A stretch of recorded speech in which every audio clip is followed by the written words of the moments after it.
Hello students, welcome to my channel once again.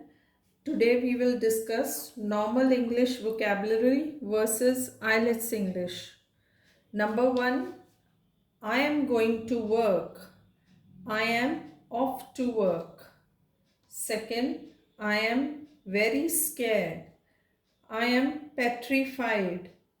Third one, I am very tired. I am exhausted. Number 4, I think.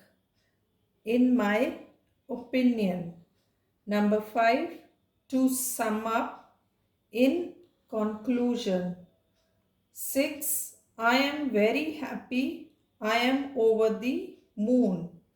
7, I am very busy. I am swamped.